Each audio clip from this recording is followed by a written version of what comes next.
Bonjour, donc aujourd'hui je vais vous présenter comment utiliser la découpeuse laser Keland pour fabriquer un objet dont on a trouvé les plans sur internet. Donc aujourd'hui sur le site Thingiverse on a trouvé le plan d'une spirale avec ses supports. On va donc pouvoir dans un premier temps télécharger cette image, la transférer sur la découpeuse, la découper et enfin faire le montage, parce qu'on voit que c'est un objet en 3 dimensions et la découpeuse nous permet de faire uniquement des découpes à plat. Donc il y aura un petit montage à faire. Donc le site Thingiverse nous propose déjà quelques photos, une petite explication souvent en anglais. Voilà. Donc on va commencer par télécharger tous les fichiers.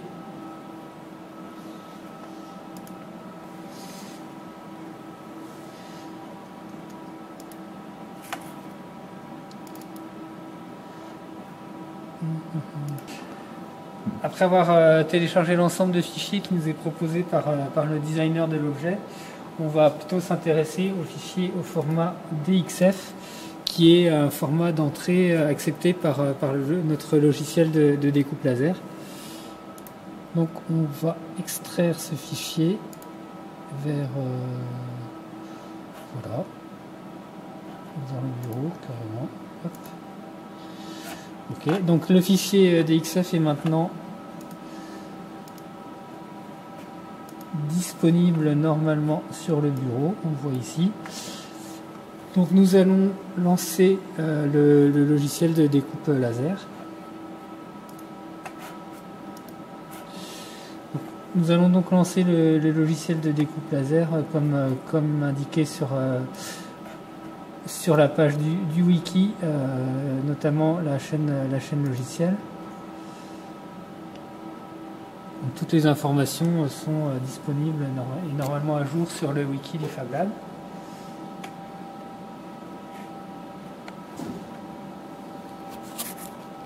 Alors, comme préconisé dans la partie Laserworks, donc, cette page vous explique aussi comment dessiner l'objet par vous-même, mais dans notre exemple, on a trouvé un dessin qui nous convenait sur Internet, donc on va directement l'utiliser. C'est pourquoi on va pouvoir lancer Laserworks, qui se trouve aussi sur le bureau. Donc on va lancer Laserworks V6. Donc il nous propose un plan de dessin. On va donc pouvoir aller dans le menu Fichier, Importer et choisir le fichier DXF que nous avons téléchargé.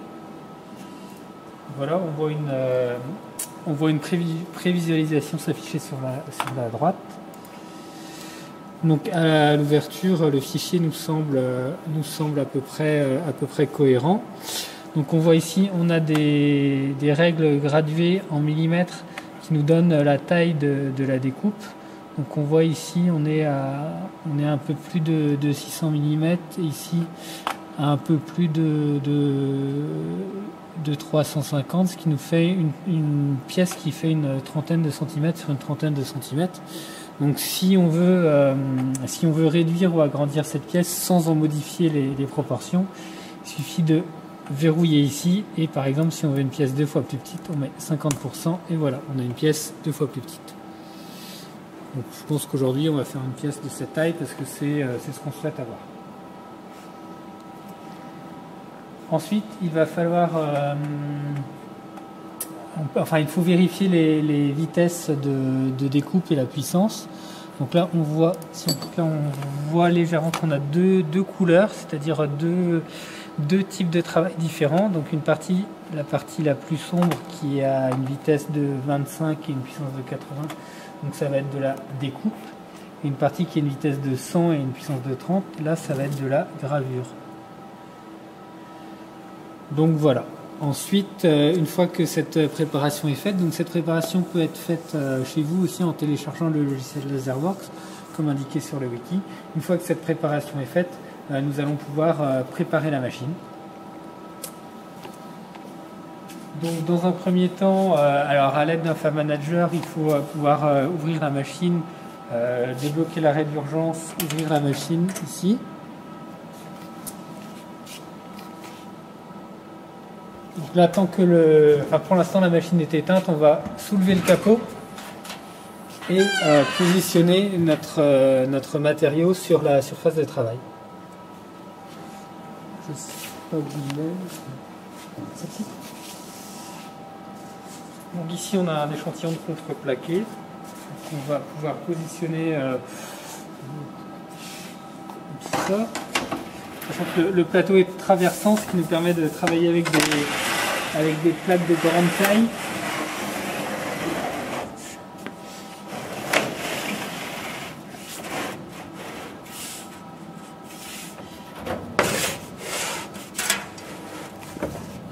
Voilà, ça va être comme ça. Donc on peut utiliser des cales pour bloquer le matériau, pour éviter, quand il est trop gondolé. Il faut faire attention à ce que le parcours du laser ne vienne pas heurter les cales qu'on a positionnées. Et il faut faire très attention au palpeur qui est positionné ici, qui est très fragile. Donc ce palpeur permet de faire l'autofocus. On voit que le plateau et le matériau est un peu gondolé. Donc ça peut faire très attention au palpeur, faire très attention au trajet à venir du laser. Et donc on va pouvoir fermer le capot et passer à la partie mise en service de la machine. Nous allons donc maintenant mettre en route la machine de découpe laser. Dans un premier temps, nous allons connecter le PC de commande à la machine sur la prise PC située en dessous. Voilà, donc là le PC est connecté à la machine. Ensuite, nous allons relever la valeur du compteur ici et la reporter dans le cahier de suivi de la découpe laser. Donc la valeur 8454, d'abord la date. Donc on est le 9 novembre. L'utilisateur Tanguy, la valeur 8454. Voilà. Et donc à la fin, il faudra bien noter le nombre de quarts d'heure d'utilisation de la machine et le compteur de fin. Une fois que ces opérations sont effectuées, on peut mettre la machine en route, donc en appuyant sur le bouton rouge Power ici. Donc là, la machine va se mettre en route. Attention, le laser, enfin le tube le laser va bouger, il va se remettre à la position de reset.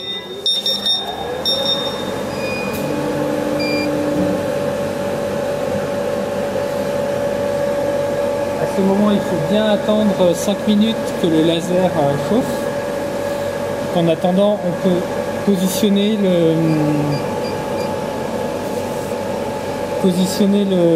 le laser donc, qui est suivi par le pointeur rouge à la position de départ souhaitée, à l'aide des flèches ici. Voilà. Donc le pointeur rouge ici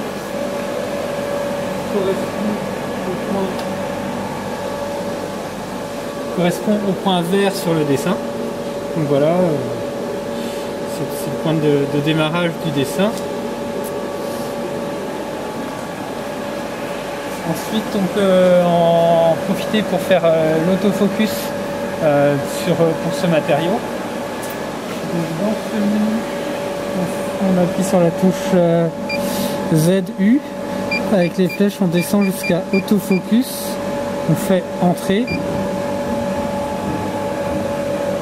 Et là, l'autofocus a été réalisé. Donc, le plateau s'est levé jusqu'à venir en contact du palpeur et redescendu de la valeur spécifiée.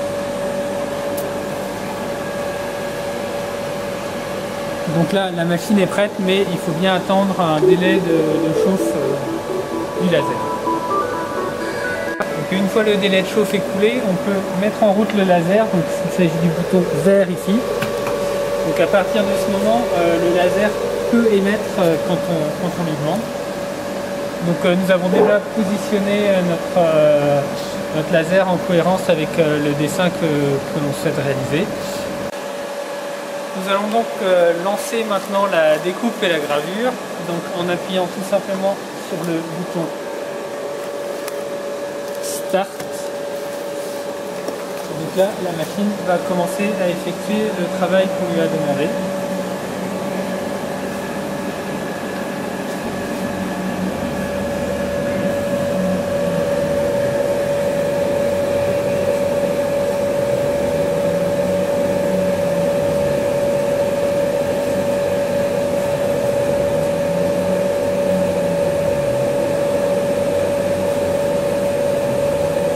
Le laser peut être regardé uniquement à travers cette vitre qui est sécurisée, donc sur laquelle il y a un film pour s'assurer qu'en cas de réflexion inopinée du laser, les yeux ne soient pas brûlés.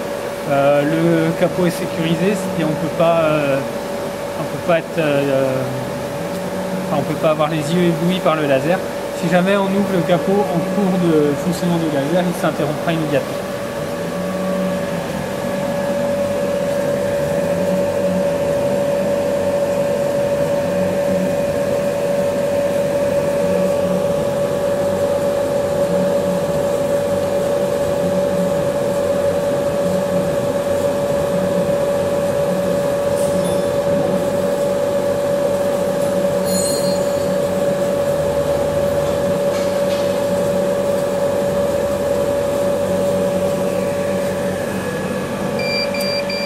Une fois la pièce terminée, on peut dans un premier temps couper le laser. Donc il y aura aussi un délai de refroidissement. Donc couper le laser, c'est le bouton vert noté laser. Et il y a aussi un délai de refroidissement d'environ 5-10 minutes à respecter. Il y a aussi un petit délai à attendre avant d'ouvrir le capot que les fumées étaient évacuées par les systèmes d'aspiration. Une fois le laser coupé, les fumées évacuées, on peut ouvrir le capot afin de récupérer la pièce. Donc là, en l'occurrence, on va récupérer la pièce.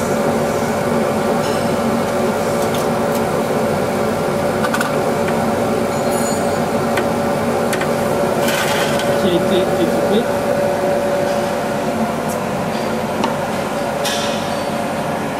Donc ici la prochaine étape du montage, donc ce sera sûrement, il faut réussir à tout détacher. Donc là on avait une pièce à plat en 2D et on va pouvoir passer en 3D avec un petit peu d'effort pour bien détacher les morceaux.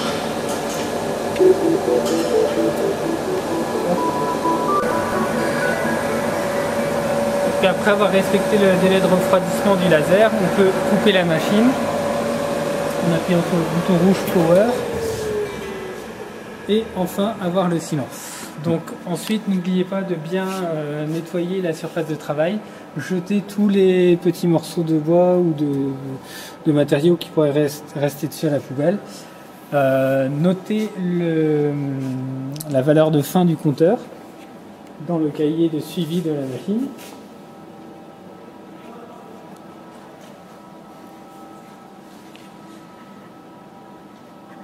Et le nombre de quarts d'heure ainsi que la réalisation qui a été effectuée. Et donc ranger toute la surface de travail, donc le PC dans la machine en dessous. Activer l'arrêt d'urgence, fermer le capot et verrouiller la machine à l'aide du cadenas afin de sécuriser la machine en l'absence de Fab Manager. Donc ranger les clés au bon endroit dans le Fab Lab, etc., etc. Suivre toutes les procédures recommandées. Voilà, merci.